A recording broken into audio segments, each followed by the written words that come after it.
మా పోలీసులు స్పష్టంగా అరెస్టు చేసినామని చెప్పిండ్రు. మా పోలీస్ సిబ్బంది చెప్పిందే నేను నమ్ముతాను. అతన్ని అరెస్టు చేసినాము. మీరందరూ ఒక్క ప్రశ్నకు నాకు సమాధానం చెప్పండి. ఒకవేళ సరెండర్ చేస్తే వాళ్ళ పిల్లవాడిని వాళ్ళ ఇంట్లో పెట్టుకొని పోలీసులను పిలిపించి అప్పచెప్తారు. అప్పజెక్షను మీ ఇల్లా నా ఇల్లా? రోడ్డు మధ్యలో పోలీసులు నాకాబందీ చేసి వెహికల్స్ని చెక్ చేస్తున్నప్పుడు అప్పా జంక్షన్లో బండి భగీరథ పోలీసులకు చిక్కిండు. ఇది మా పోలీసులు నాకు చెప్పింది.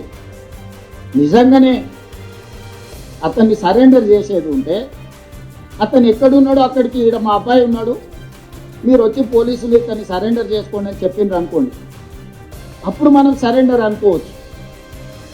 రోడ్డు మధ్యలో పోలీసులు అతన్ని కస్టడీలోకి తీసుకొని మేము అరెస్ట్ చేసినామని పోలీసులు చెప్తుంటే నేను పోలీసుల మాట నమ్మాలనా లేకపోతే రాజకీయ నాయకుల మాట నమ్మాలనా? మీరు చెప్పండి. బండి భగీరథ్ను ఈరోజు చెప్పారు ఆయన. బండి భగీరథ్ను మేము అరెస్ట్ చేశాం అని ఆయన అంటున్నారు. మరొక వైపు బండి సంజయ్ కుమార్ గారు అంటున్నారు, with utmost respect for the law and judiciary today my son Bandi Bhagirath went before Telangana police through our advocates for investigation అని చెప్పి, నేను ఒక బాధ్యతాయుతమైన మరి మంత్రిగా రాజకీయ నాయకుడిగా నా కొడుకును నేనే పోలీసు వాళ్లకు సరెండర్ చేశాను మా అడ్వకేట్ల ద్వారా అని చెప్పి ఆయన చాలా క్లియర్గా ఆయన ట్వీట్ల మీద ట్వీట్లు పెడుతున్నాడు. దాని తర్వాత కూడా నిన్న కూడా బీజేపీ పార్టీ ఆఫీస్కు పోయి బండి సంజయ్ గారు అదే మాట చెప్పిండ్రు.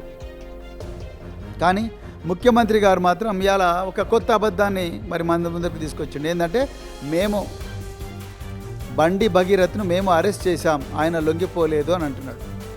మరి ఇప్పుడు ముఖ్యమంత్రిని నమ్మాలనా కేంద్ర హోంశాఖ సహాయ మంత్రిని నమ్మాలనా? ఇలా మరి సైబరాబాద్ పోలీస్ కమిషనర్ ఒక ప్రెస్ నోట్ రిలీజ్ చేశారు. ఆ ప్రెస్ నోట్లో మేము మరి ఈ బండి సాయి భగీరథ్ మీద 8వ తారీఖు నాడు కేసు అయింది.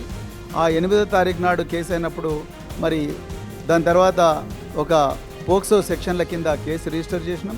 రిజిస్టర్ చేసిన తర్వాత రకరకాల బృందాలు ఎక్కడికి కరీంనగర్కు, ఢిల్లీకి మరియు ఇతర ప్రాంతాలకు పోలీసు బృందాలను ఈ బండి సాయి భగీరథ్ను పట్టుకోవడానికి పంపించాము. అదేవిధంగా లుకౌట్ సర్క్యులర్ కూడా ఇష్యూ చేశాము అని చెప్తూనే ఆయన ఏమన్నాడు, ఈ ఎస్ఓటి టీము సైబరాబాదు మంచిరేవుల గ్రామం దగ్గర ఒక టెక్ పార్క్ అని ఉంటుందంట, ఆ టెక్ పార్క్ దగ్గర నార్సింగి పోలీస్ స్టేషన్ లిమిట్స్లో అరెస్ట్ చేశాము. 8:15 16వ తారీఖు నాడు అరెస్ట్ చేశామని నేను చెప్పారు. సైబరాబాద్ పోలీస్ కమిషనర్ గారు, నేను అడుగుతా ఉన్నా, ఒక వ్యక్తిని అరెస్ట్ చేస్తే ఆయన చుట్టూ ఉండేవాళ్ళు ఎస్ఓటి పోలీసులు ఉండాలి. ఎస్ఓటి పోలీసుల పహారాలో లేకపోతే ఆలివ్ గ్రీన్ దుస్తులు వేసుకున్న కమాండోల పహారాలో పోలీసు వాహనాల్లో ఆ నిందితుడిని పోలీస్ స్టేషన్కు తీసుకొచ్చి అక్కడి నుండి అరెస్ట్ కార్డు ఇష్యూ చేసి, ఆ అరెస్ట్ కార్డు ఇష్యూ చేసిన తర్వాత ఆ నిందితుడిని డాక్టర్ దగ్గరికి తీసుకుపోయి, ఆ డాక్టర్ దగ్గర తీసుకుపోయిన తర్వాత ఆయన మీద మెడికల్ టెస్టులు చేసి అప్పుడు మేజిస్ట్రేట్ దగ్గరికి తీసుకుపోతారు. అది పోలీస్ మాన్యువల్ చెప్తా ఉన్నది. మరి నిజంగా ఈ నిందితుడిని మీరు అప్పా దగ్గర నాకాబందీ అని అన్నారు గౌరవ ముఖ్యమంత్రి గారు. ఈరోజు నాకాబందీ ఏర్పాటు చేసి ఆ నిందితుడిని మేము అరెస్టు చేశాము అని అంటున్నారు కదా. నాకాబందీ ఏర్పాటు చేసినప్పుడు ఆ నాకాబందీలో ఉండవలసిన వాళ్ళు పోలీసులు, సాధారణ దుస్తుల్లో ఉండే పోలీసులు, మీరు ఎస్ఓటి అయితే, లేకపోతే మరి ఆలివ్ గ్రీన్ యూనిఫామ్ వేసుకున్న కమాండోలు ఉండాలి, జంగిల్ ప్యాచెస్ వేసుకున్న కమాండోలు ఉండాలి,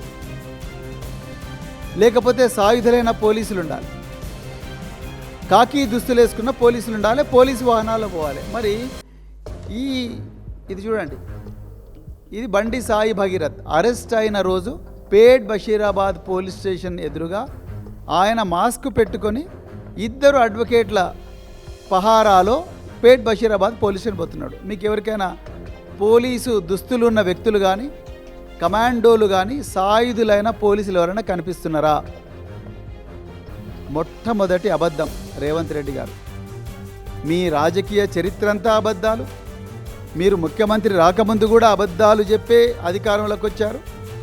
మళ్ళీ ఇప్పుడు కూడా అధికారంలోకి వచ్చి కూడా ప్రతిరోజు కూడా అబద్ధాలు చెప్పండి, మీకు అన్నం కూడా అరుగుతలేదు. ఇది వాస్తవం. ఇగో ఇది అబద్ధం, మొట్టమొదటి అబద్ధం. మీరు నాకాబందీ చేయలేదు. నాకాబందీ చేస్తే ఈయన చుట్టూ ఉండాల్సింది పోలీసులు. బండి సాయి భగీరథ్ పక్కన ఇద్దరు ఎవరున్నారు? లాయర్లు ఉన్నారు, బీజేపీ లాయర్లు ఉన్నారు. మరి మీ పోలీసులు ఎక్కడున్నారు? ఆయన మాస్క్ పెట్టుకొని కనిపిస్తున్నాడు. మీరు నాకాబందీ చేసినామంటున్నారు. ఒకవైపు ఏమో కేంద్ర హోంశాఖ సహాయ మంత్రి ఆయన ట్వీట్ల మీద ట్వీట్లు చేస్తున్నాడు. నేను నా కొడుకును నేనే అప్పగించిన పోలీసులకు అని చెప్తున్నారు. మీరేమో నాకాబందీ అంటున్నారు. ఎవరి చెవుల పూలు పెడుతున్నారు రేవంత్ రెడ్డి గారు? మీరు అప్పా జంక్షన్లో నాకాబందీ అన్నారు. మరి నాకాబందీ అంటే నాకాబందీ బందోబస్తు స్కీమ్ ప్రజల ముందర పెట్టు కదా, సెటిలైట్ ఇమేజ్లు పెట్టు. మరి ఎన్ని రోజులు నాకాబందీ చేసిండ్రు మీరు? ఎన్ని రోజులు నాకాబందీ చేసిండ్రు? నేను కూడా అదే ప్రాంతంలో నివసిస్తా. మరి నాకు ఎప్పుడు కూడా నేను నార్సింగి పోలీస్ స్టేషన్ పరిధిలోనే నివసిస్తా. నాకైతే ఒక్కరోజు కూడా నాకాబందీ కనిపించలేదు. మరి 16వ తారీఖు నాడు సాయంత్రం మాత్రం మీకు నాకాబందీ చేసే పరిస్థితి వచ్చింది. మరి బండి భగీరథ్ వచ్చి డైరెక్ట్ మీ వలలోనే పడిపోయాడు. మళ్ళీ పూలు పెడుతున్నారు మీరు తెలంగాణ ప్రజల చెవులలో. కేటీఆర్ జడ్జిగా, ఆర్ఎస్ ప్రవీణ్ కుమార్ ఐఓగా ఈయన విచారణ చేసిండు, ఆయన శిక్ష విధించేసిండు. అసలు ఏం సిగ్గు కూడా పడరంటే అసలు ఎంత సిగ్గు తప్పిపోయింది వీళ్ళనంటే నాకు అర్థమే అవుతలేదు. ప్రభుత్వానికి పోలీసులకు చట్టాలు ఉన్నాయి. పోక్సో కేసుల ఫిర్యాదు రాగానే ఎఫ్ఐఆర్ చేయాలా? 0 మీద ఎఫ్ఐఆర్ చేసినాం. ఎఫ్ఐఆర్ చేసిన తర్వాత పేరెంట్స్ స్టేట్మెంట్ చేసినాం. 24 అవర్స్లో అమ్మాయి స్టేట్మెంట్ రికార్డ్ చేయాలి. ఆ ప్రకారం చేసుకుంటే అమ్మాయి దగ్గర కోర్టు దగ్గరికి తీసుకెళ్ళి 164 స్టేట్మెంట్ చేయాలి. ఇది సెన్సిటివ్ కేసు. పోక్సో కేసులో ఎవరి వివరాలు చెప్పడానికి లేదు. వాళ్ళలాగా రోడ్డు మీద పడి మాట్లాడితే ఆ కుటుంబాల వేదన, ఆ అమ్మాయి కుటుంబానికి ఎంత ఆవేదన ఉంటుంది. వీళ్ళు అడ్డగోలుగా ఇచ్చేసి ఆ అమ్మాయి ఫోటోలు పెట్టి, ఆ అమ్మాయి తల్లిదండ్రుల ఫోటోలు పెట్టి, అసలు కేటీఆర్ అనేవాడు అసలు మనిషా? ఎవడన్నా మనిషితో వ్యవహరిస్తాడని రాజకీయాలు కావాలంటే ఎన్నికల్లో కొట్లాడు. ఒక మైనర్ గర్ల్కి సంబంధించిన ఇష్యూ, దీంట్లో రాజకీయాలకు ఎందుకు? ప్రభుత్వం ఒక పద్ధతిలో చర్యలు తీసుకుంటున్నప్పుడు అందరినీ దీంతోనే మొత్తం ఒక మైనర్ అమ్మాయిని అడ్డం పెట్టుకొని రాజకీయంగా ఏదో సాధించినామని సాడిజం ఏంది? ఇక్కడ అనవసరంగా ఈ మైనర్ బాలిక విషయంలో రాజకీయాలు ఎందుకు అంటారు? బాధితురాలి పేరు బయట పెట్టింది బీఆర్ఎస్ పార్టీ వాళ్ళే అంటున్నారు. ఇంతకన్నా ఘోరమైన నీచమైన అబద్ధం ఇంకోటి ఉండదు రేవంత్ రెడ్డి గారు. మీరు ముఖ్యమంత్రి హోదాలో ఉండి ఆ విధంగా మాట్లాడుతున్నారంటే ఇక మీ వ్యక్తిత్వం ఏందో మీరే పరీక్షించుకోండి. ఎవరండి బయటపెట్టింది బాధితురాలి పేరు? ఎవరు బయటపెట్టిండ్రు? బీజేపీ వాళ్ళు బయటపెట్టారు. అసలు బాధితురాలు పేరు ఏంటి అనేది ఎవరు బయటికి తీసుకొచ్చిండ్రు?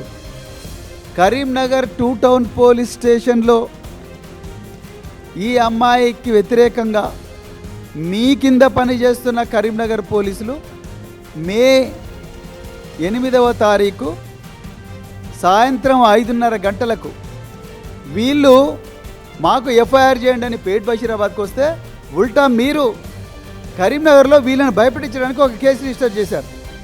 అది కూడా ఈ నిందితుడు బండి సాయి భగీరథ్ అక్కడికి పోకుండా ఎవరినో పంపిస్తే కేసు రిజిస్టర్ చేశారు.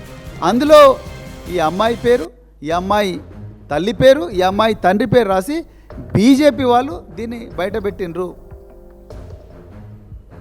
ఒక్క రోజైనా బీఆర్ఎస్ పార్టీ ఆ అమ్మాయి పేరు తీసిందా? మీ పోలీసు వాళ్ళందరినీ పెట్టండి, మీ సైబర్ సెక్యూరిటీ బ్యూరో వాళ్ళని పెట్టండి.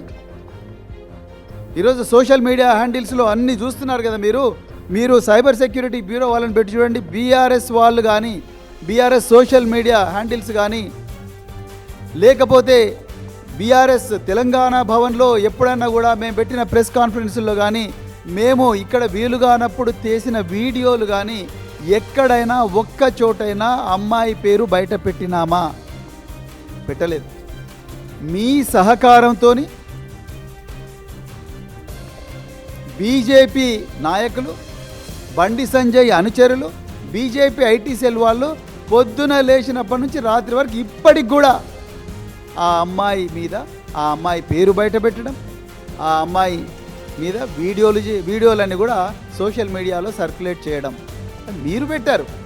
మీ సహకారంతో వీళ్ళు పెట్టిండ్రు, బీజేపీ వాళ్ళు పెట్టిండ్రు, మళ్ళీ మీరు బీఆర్ఎస్ వాళ్ళని అంటున్నారు. నిజంగా ఈ కేసులో తెలంగాణ ప్రజలందరికీ కూడా తెలుసు ఏ పార్టీ ఈ అమ్మాయి ఈ మైనర్ బాలిక వైపు నిలబడ్డది, ఏ రెండు పార్టీలు భగీరథ్ వైపు నిలబడ్డవి అనేది తెలంగాణ పిల్లలందరూ కూడా చాలా క్లియర్గా అర్థమైంది. ఒక్కటే కేటీఆర్కు బండి సంజయ్కి ఏదో పంచాయతీ ఉంది, ఆ పంచాయతీని పిల్లల మీద పెట్టి కేటీఆర్ తీర్చుకోవాలనుకుంటే ఆర్ఎస్ ప్రవీణ్ ఉద్యోగం పోయింది కాబట్టి ఉద్యోగం లేక గాలికి తిరుగుతా నేనే విచారణ అధికారిని అని ఆయన ఇంకా భ్రమలాల్లో ఉన్నట్టున్నాడు. ఆయన తీసేసిన తహసీల్దార్, ఆయనకి ఇది అర్థమైతే లేదు. ఇక ప్రవీణ్ కుమార్కు ఆయన ఉద్యోగం పైన తహసీల్దార్ అంటున్నారు. అయ్యా నా ఉద్యోగం పోలేదు రేవంత్ రెడ్డి గారు, నేనే ఉద్యోగం వదులుకున్నా మీలాంటి వాళ్ళ భర్తం పట్టనికే. ప్రజాక్షేత్రంలోకి వచ్చింది మీరు చేస్తున్న దుర్మార్గాలు, మీరు ప్రజల పట్ల వ్యవహరిస్తున్న తీరు, ప్రజల మీద చేస్తున్న అన్ని దౌర్జన్యాలు, ప్రజలకు చేస్తున్న అన్యాయం, మహిళలు మైనర్ బాలికలతో సహా ఇలాంటి వాళ్ళను మీ నుండి రక్షించనికే ఇవాళ మళ్ళీ మేము పోలీసు అవసరం ఎత్తాల్సిన పరిస్థితి వచ్చింది. లేకపోతే రిటైర్ అయిన తర్వాత ఎవరు కూడా మళ్ళీ పోలీసు ఉద్యోగం జోలికి పోవాలని అనుకోరు. రేవంత్ రెడ్డి గారు ప్రశాంతంగా బతకాలనుకుంటారు. అయిపోయింది ఓ 25 సంవత్సరాలు చేసినా చాలనుకుంటారు. మీరు మళ్ళీ అదే మాట్లాడుతున్నారు. ఆయన మళ్ళీ ఇన్వెస్టిగేషన్ చేయాలని చూస్తున్నాడు. నేను ఇన్వెస్టిగేషన్ చేయాలని నేను ఎప్పుడు అనుకోలేదు, కానీ మీరు ఇన్వెస్టిగేషన్ చేయనందువల్లనే. మీరు అడిగిన ప్రశ్న కేటీఆర్ అడిగినట్టుగానే ఉంది. ఏ కేసులైనా కూడా పోలీస్కి ఒక ప్రొసీజర్ ఉంది. ఇమ్మీడియట్గా కంప్లైంట్ వచ్చిన ఎంబడే ఎఫ్ఐఆర్ చేయాలి. ఎఫ్ఐఆర్ చేసిన తర్వాత 24 గంటలల్లా ఆ అమ్మాయి స్టేట్మెంట్ రికార్డ్ చేయాలి. గార్డియన్ ఎవరైతే ఉన్నారో Guardian has to take care of that girl. అక్కడ అంతకంటే ముందే ఒక కేసు ఉంది. అమ్మాయి తల్లిదండ్రులు పోలీస్ స్టేషన్లో వచ్చి ఫిర్యాదు చెయ్యకంటే ముందే ఆరోపణలు ఎదుర్కొంటున్న వాళ్ళు కరీంనగర్లో ఒక కేసు పెట్టారు. ఆ ఎఫ్ఐఆర్లో ఏంటంటే అమ్మాయి మైనర్ కాదు మేజర్ అని ఒక వివాదాన్ని తెరలేపింది. ఆ వివాదాన్ని తెరలేపినప్పుడు ఆ అమ్మాయి మైనరా మేజరా అనేది ప్రభుత్వం పరిశీలించుకోవాల్సిన అవసరం ఉంది. పోక్సో కేసు చాలా సెన్సిటివ్ కాబట్టి నేను మాట్లాడతలేను. కేటీఆర్ గారు ఎందుకు మాట్లాడుతూ ఉన్నారు? కేటీఆర్ గారు ఎప్పుడు కూడా దీని గురించి మాకు డైరెక్షన్ ఇచ్చారు. కేటీఆర్ గారు, కేసీఆర్ గారు మైనర్ బాలికకు జరిగిన అన్యాయాన్ని మనం నిజాలను ముందర పెట్టే ప్రశ్నించాలి, అంతే తప్ప రాజకీయాలు చేయకూడదు. మేము ఎక్కడ కూడా రాజకీయాలు చేయలేదు. మేము ప్రతి చోట కూడా ఇలాంటి ఎఫ్ఐఆర్లు ముందర పెట్టుకొనే మాట్లాడుతున్నాం. మేము మీలాగా అబద్ధాలు చెప్పడం, పంచులు ఇవ్వడం ఇవన్నీ మేము చేయడం లేదు. మా అగ్రనాయకత్వం మాకు చాలా క్లియర్గా చెప్పింది, నిజాలు ఉంటేనే మాట్లాడాలి. కరీంనగర్లో బండి సాయి భగీరథ్ ఎఫ్ఐఆర్ తీసుకొని పేట్ బషీరాబాద్లో ఆ తల్లి ఇచ్చిన కంప్లైంట్ కాపీ ఆమె మాకిస్తే ఆ కంప్లైంట్ కాపీని ముందర పెట్టుకొనే మాట్లాడినాం. మీరు బయటికి సమాచారం పొక్కనివ్వకుండా బండి సాయి భగీరథ్ను కాపాడాలని శతవిధాలా ప్రయత్నం చేస్తున్నా సోషల్ మీడియాలో వస్తున్న సమాచారాన్ని నిర్ధారించుకొని దాని తర్వాతనే ఈ ప్రెస్ మీట్కు వచ్చింది బీఆర్ఎస్ పార్టీ. మా నాయకులు కేసీఆర్ గారు, కేటీఆర్ గారు మాకు నేర్పించింది ఇదే. ఈ విషయంలో కూడా మీలాగా మేము పచ్చి అబద్ధాలు చెప్పలేదు. అక్కడ నిందితుడు లొంగిపోతే మీరు నాకాబందీ అని అంటున్నారు. ఎవరికి నేర్పిస్తున్నారు నాకాబందీ? మాకు తెలియదా? మేము పోలీసు ఉద్యోగాలు చేయలేదా నాకాబందీ బందోబస్తు ప్లాన్ చూపించండి. ఎంతమంది ఆఫీసర్లు అనేసిండ్రు? పచ్చి అబద్ధం చెప్పినావు కదా రేవంత్ రెడ్డి. మీరు ఆ సమయంలో ప్రధానమంత్రి పర్యటన ఉన్నప్పుడు మీరు అన్నట్టే ఆ ఇంటి మీదకి 1000 మంది పోలీసులను పంపితే ప్రధానమంత్రి పర్యటనతో మా పార్టీ ఆకాశం అంతా ఎత్తేది, తెలంగాణలో మొత్తం గెలిచిపోతుంది, దీని మీద కక్ష సాధింపు చర్యల కింద పోలీసులను పంపించిందని ఆయన రెడీగా కూర్చున్నాడు. సో ఇవన్నిటి నేపథ్యంలో ఇది చాలా సున్నితమైన సమస్యను సున్నితంగా పరిష్కరించినాం. ఎక్కడైనా సెక్షన్స్లలో ఏమైనా లోపం ఉందా, లేకపోతే అరెస్ట్లో లోపం ఉందా, రిమాండ్లో లోపం ఉందా, కోర్టులో మా వాదనలో ఏమైనా లోపం ఉందా? ఎక్కడ లోపం ఉంది చెప్పండి. ప్రధానమంత్రి నరేంద్ర మోడీకి రాష్ట్ర పోలీసులందరూ కూడా ఆయన బందోబస్తులో ఉండగా 10,000 మంది పోలీసులు తీయండి. 10,000 మంది పోలీసుల లిస్టు, మీ బందోబస్తు ప్లాన్ చూపించండి. పేట్ బషీరాబాద్ డీసీపీ ఎక్కడున్నారు? ఆ రోజు పేట్ బషీరాబాద్ ఇన్స్పెక్టర్ ఎక్కడున్నారు? వాళ్ళ టవర్ లొకేషన్ మీరే ముందర పెట్టండి. మీ దగ్గర అన్ని సాధనాలు ఉన్నాయి కదా, మీరే ముందర పెట్టండి. ఈయన చెప్పింది నిజమైతే వాళ్ళ నాయన ఇంకో స్టేట్మెంట్ ఇవ్వలేదు. ఒక మైనర్ గర్ల్కి అన్యాయం జరిగితే లీడర్ ఆఫ్ అపోజిషన్ ఎక్కడ పడుకుండు, ఏడ నిద్రపోతుండు. కానీ ఇంత మేజర్ ఇన్సిడెంట్ రాష్ట్రంలో జరిగితే ప్రధాన ప్రతిపక్ష నాయకుడు ఎక్కడికి పోయిండు, స్పందించాడా? ఆయనకు బాధ్యత లేదా? మీరు ఎప్పుడన్నా అడిగినరా ప్రతిపక్ష నాయకుడు ఏం చేస్తున్నాడు? ఒక మైనర్ గర్ల్కి ఇంత అన్యాయం జరిగితే స్పందించాలి, ఆ బాధిత కుటుంబానికి అండగా నిలబడాలి ప్రతిపక్ష నాయకుడు. 10 ఏళ్ళు ముఖ్యమంత్రి ఉన్న చంద్రశేఖరరావు అధికారం ఉంటేనే బయటకు వస్తావా, లేకపోతే ఫామ్ హౌస్లో పండుకుంటావా అని ఒక్కరన్నా మీరు అడగకపోతే ఆయన కాదు, ఆయన తరఫున ఒకళ్ళతో పుచ్చుకున్న బంట్రోతులు ఉంటుంది కదా, బంట్రోతులను అడగండి. మేము పార్టీలో ఒక జనరల్ సెక్రటరీ స్థాయిలో ఇన్ని నిజాలు తీసుకొచ్చి కేసీఆర్ గారి ఆదేశాల మేరకు ఇన్ని నిజాలు తీసుకొచ్చి ప్రజల ముందర పెడితేనే నువ్వు మతి భ్రమించి మాట్లాడుతూ ఉన్నావు. ఇక కేసీఆర్ గారు దీని మీద మాట్లాడడం మొదలుపెట్టినట్టే నీ మైండ్ బ్లాక్ అయిపోతారు. ఇక మీరు ముఖ్యమంత్రి కార్యాలయానికి రాలేరు. ఇక ప్రజలు పూర్తిగా ఏవయించుకుంటారు, మొత్తం కూడా కథమైపోతారు. మాకే నువ్వు మేము మాట్లాడే మాటలకే తట్టుకోలేకపోతున్నావు, మేము ముందర పెట్టే నిజాలకే మీరు తట్టుకోలేకపోతున్నారు. ఇక కేసీఆర్ గారు దీని గురించి మాట్లాడితే మీకు అర్థమైపోతారు. ఇది వాస్తవం. నేను అనేది ఏంటంటే అతను దగ్గరుండే పంపించి ఉండొచ్చు, నేను దగ్గర ఉన్నాడా లేడా అనేది నేను గవా కాదు. అతను ఏం చెప్తే అదే నిజం. ఎందుకంటే వాళ్ళిద్దరు ఒక దగ్గర ఉన్నారా లేదా, 5 రోజులు అబ్స్కాండ్ అయినప్పుడు తండ్రి కొడుకులు ఒకే ఇంట్లో ఉన్నారా లేరా, ఇది కాదు కదా. మేము వివాదం నుంచి అన్ని ఫిర్యాదులో ఉన్న అంశాలను అన్నిటినీ చాలా సిస్టమేటిక్గా విశ్లేషించుకొని కంప్లైంట్ వచ్చిన వెంబడే ఎఫ్ఐఆర్ చేసి ఒక పద్ధతి ప్రకారం ఈరోజు ప్రభుత్వం చర్యలు తీసుకున్నది. మా చర్యల్ని ప్రజలు కానీ కోర్టు కానీ ఎవరు తప్పుపట్టలే. ఈ కేసులో ఈ అమ్మాయికి న్యాయం జరుగుతున్న నమ్మకం రోజు రోజుకు సన్నగిల్లుతున్నది. వేరే కేసుల్లో అయితే ప్రతిరోజు కూడా రన్నింగ్ కామెంటరీ లాగా ప్రెస్కు లీకులు ఇచ్చే మీరు, అదేవిధంగా ప్రెస్ మీట్లు పెట్టే మీ ఆఫీసర్లు, ఈ కేసులో మాత్రం ఎవరు కూడా ఒక్క ప్రెస్ మీట్ కూడా పెట్టడం లేదు. అంటే నిజాలను ప్రజల నుంచి దాస్తూ ఉన్నారు. ఇలా నిందితుడికి 9 రోజుల టైం ఇచ్చిండ్రు రేవంత్ రెడ్డి గారు. మీరు 1 కాదు 2 కాదు 9 రోజుల టైం ఇచ్చిండ్రు. ఆయన ఈ చూపించిన మొబైల్ ఫోన్, అది మీడియాలో వచ్చిన మొబైల్ ఫోనే, మేము చూసింది మీడియాలో వచ్చిందే, ఎందుకంటే మీ పోలీస్ అధికారులు చెప్పడం లేదు. ఆయన మీకు సరెండర్ చేసిన మొబైల్ ఫోన్, ఆ మొబైల్ ఫోన్ ఆయనది కాదు అని బాధితురాలు వాళ్ళ కుటుంబం అంటా ఉన్నారు. దానికి మీ ఆన్సర్ ఏంటి? దాంట్లో సిమ్ కార్డు లేదు అని ఇంకొక న్యూస్ వచ్చింది, దానికి మీ ఆన్సర్ ఏంటి? మీరు చెప్పండి. అక్యూజ్డ్ కాలంలో 7th కాలంలో బండి భగీరథ్ అనే రాశారు. మరి అదర్స్ అంటే ఎవరు? బండి భగీరథ్ అండ్ అదర్స్ అంటే ఎవరు? బండి సంజయ్ కాదా, సంగప్ప కాదా, శ్రీరామ్ కాదా, ఇంకా బండి భగీరథ్తో తిరిగిన వ్యక్తులు కాదా? ఈరోజు ఆ అమ్మాయి, ఆ మైనర్ బాలిక బండి భగీరథ్ కలిసి తిరిగినప్పుడు ఉన్న ఫోటోలు వీడియోలు ఉన్న బీజేపీ ఐటీ సెల్ వాళ్ళు కాదా? డెఫినెట్గా గుర్తించిన సమయం సందర్భం వస్తుంది. ఒకేసారి నేను చెప్పేది అదే. మీరు ఇప్పుడు బండి భగీరథ్ గురించి నిన్న అడిగినారు. కేటీఆర్ బావమాటి ఫామ్ హౌస్లో డైరెక్ట్గా డ్రగ్స్ తీసుకొని దొరికితే ఎక్కువ కేటీఆర్ మా బావమాటి రొంగబెట్టి పిల్లలు వెళ్ళగొట్టండి, పోలీస్ స్టేషన్లో పోయి కోదండం ఎక్కించండి అని ఎంతో చెప్పలేరు. మా బావమాటి దీపావళి పండుగ చేసుకుంటుండు, చిత్తుపుట్ల బదులు సారా బూట్లు పెట్టుకున్నాడు, మా బామార్ది బతుకుల బదులు గంజాయి పూలు లేకపోతే కొకేన్ పెట్టుకున్నాడు. మీరు ఎట్లా అరెస్ట్ చేస్తున్నారని బయటకు వచ్చి మాట్లాడాను కదా. ఈ సిగ్గులేనోడు మరి బామార్ది ఫామ్ హౌస్లో డ్రగ్స్ తో దొరికితేనేమో కేసు కాదు. కేటీఆర్ గారి బావమరిది అని చెప్పేసి వాళ్ళు ఏదో పండగ చేసుకుంటుంటే డ్రగ్స్ కేసు పెట్టి 100 మంది ఎక్సైజ్ పోలీసులను వాళ్ళ ఇంటికి పంపించి గందరగోళం చేసి చివరికి కొండను దొబ్బి ఎల్కను పట్టిండ్రు. ఏం లేదు ఆడ. ఏమని ఉంటే జరిగేది కదా. ఇక్కడ ఏమి ఎఫ్ఐఆర్ లేదు, ఏమీ లేదు. అక్కడ ఒక పైసా ఒక ఏమంటారు, ఒక గ్రామ్ కూడా డ్రగ్ దొరకలేదు. అన్ని అబద్ధాలు. మరి నిజంగా ఇక్కడైతే కుల్లం ఆయనే చెప్తున్నాడు, నేను దాచిపెట్టిన బంగి చెప్తున్నాను. దాని మీద మీరు అర్జెంటుగా సెక్షన్లు యాడ్ చేయాలి. బండి సంజయ్ గారికి నోటీస్ ఇవ్వాలి, ఇచ్చి ఆయన వాంగ్మూలం రికార్డ్ చేసి ఆయనను కూడా అరెస్ట్ చేయాలి. సంగప్పని కూడా అట్లనే చేయాలి. ఆయనను కూడా ఎగ్జామిన్ చేయండి. ఆయనకు ఇంటెన్షన్ ఉంది. అదేవిధంగా శ్రీరామ్ అనే వ్యక్తిని కూడా మీరు ఎగ్జామిన్ చేయాలి, అరెస్ట్ చేయాలి.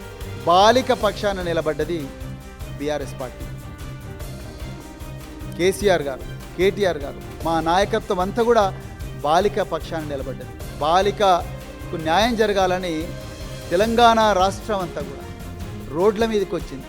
బీఆర్ఎస్ పార్టీ ఆ విధంగా ప్రజలను ముందుకు నడిపించింది. బాలికను అఘాయిత్యం చేసిన భగీరథ్ను కాపాడాలని అహోరాత్రులు కష్టపడ్డది రేవంత్ రెడ్డి. బండి సంజయ్, బీజేపీ నాయకులు, రామచంద్రరావు ఏం మాట్లాడుతున్నారు? రామచంద్రరావు గారు, మీరు లాయరా? మీరు అడ్వకేటా?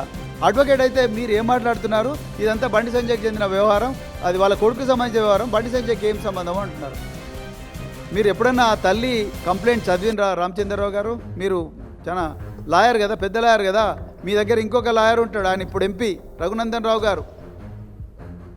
మరి మీరు అంటే ఉరికొస్తారు కదా, పట్టుకొని డిబేట్లకు వాటికి వీటికి వస్తారు కదా, మరి దీంట్లో ఎందుకు రావట్లేదు మీరు? మరి అన్ని అబద్ధాలే మాట్లాడుతూ ఉన్నారు. ఎక్కడ పోయిన మీ మహిళా నాయకురాలు, ఎక్కడ పోయిన మీ రచనారెడ్డి గారు, ఆమె కూడా పేరు మోసిన లాయర్ కదా, మాధవి లత, డికే అరుణ గారు, నిర్మలా సీతారామన్ గారు, స్మృతి ఇరానీ గారు, మీనాక్షి లేఖి గారు, వీళ్ళందరూ ఎక్కడ పోయిన? ఎందుకు మాట్లాడతలేరు ఈ మైనర్ బాలిక మీద? ఎందుకు మాట్లాడడం లేదు?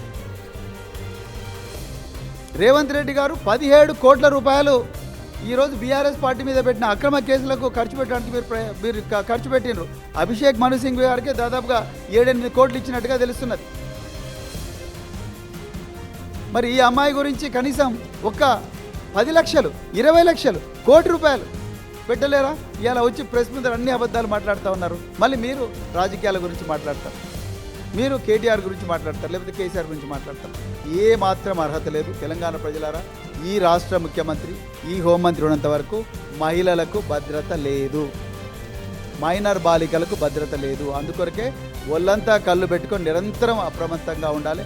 మరి ముఖ్యంగా ఈ పేట్ బషీరాబాద్ కేసులో ప్రతిరోజు కూడా మనం గమనిస్తూ ఉండాలి. రేవంత్ రెడ్డి గారు ఎన్ని కామెంట్లు చేసినా, ఎన్ని అబద్ధాలను ప్రజల లోపలికి సర్క్యులేట్ చేయాలని చూసినా కూడా మనం ఒళ్ళంతా కళ్ళు పెట్టుకొని నిరంతరం అప్రమత్తంగా ఉండి ఈ అమ్మాయికి న్యాయం జరిగేదాకా, ఈ కేసులో ఫాస్ట్ ట్రాక్ కోర్టు వెలిసేదాకా, ఫాస్ట్ ట్రాక్ కోర్టులో నిందితుడికి శిక్ష పడేదాకా, అదేవిధంగా ఈ కేసులో సహనిందితులుగా ఉన్న బండి సంజయ్ గారు, సంగప్ప గారు, ఇంకా శ్రీరాము, ఇంకెవరైనా ఉంటే వాళ్ళందరినీ మీద కూడా చట్టపరమైన చర్యలు తీసుకునేదాకా మనం ఎవ్వరం కూడా పోరాటం విశ్రమించకూడదు.